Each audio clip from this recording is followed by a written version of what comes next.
Set in 650 acres of park and woodland, Blaise Castle Estate remains one of my favourite public parks.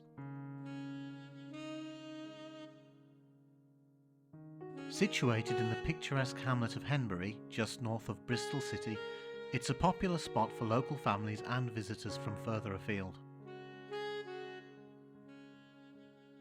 The estate was originally granted to the Bishop of Worcester, who had a chapel built in honour of Saint Blaise, the patron saint of woolcombers, from whom the site gets its name.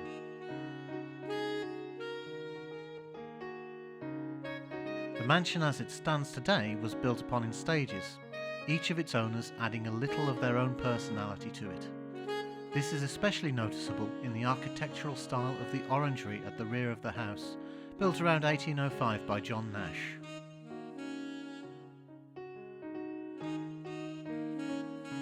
Today it is a public museum and manages to cram a surprising number of artefacts into its modest size.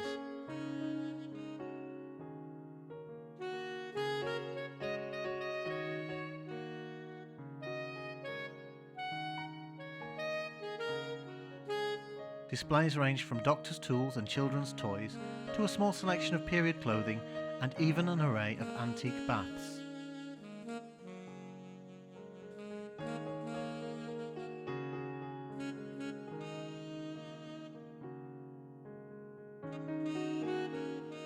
Besides the museum, the grounds also sport a cafeteria, car park and a well-equipped children's play area, as well as several acres of open grassland perfect for picnics and exercising the dog. Perhaps the most imposing structure is the castle itself. Built by sugar merchant Thomas Farr, it is not in fact a true castle, but a particularly large folly. From its roof it is sometimes possible to see ships passing along the River Avon. The castle stands on the site originally occupied by the Chapel of St. Blaise. The museum does not open during the winter months, and the castle even less frequently, so be sure to check opening times before you visit if you want to enjoy the interior. But for me, the highlight of this charming country retreat is outside. There is a wonderful amount of variety to the grounds. It's like a romanticised ideal of England in miniature, with its rolling hills, gentle bridge-decked river, and quiet woodland paths. That said, it can also be quite steep in places, and not the ideal place to bring a wheelchair or an elderly relative.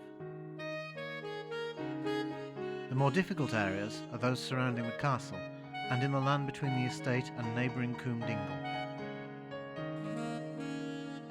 For those with the stamina for a short climb, views of the surrounding countryside from the top of the hill can be breathtaking.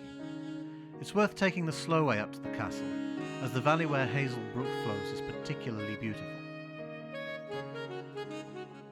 For those who do not take to climbing, there are other walks that will keep you on the level. It's an inspirational landscape, packed with surprises, including my personal favourite Butcher's Cave. Like the faux castle, it's not a true cave, but a man-made structure. Nevertheless, it is quite beautiful.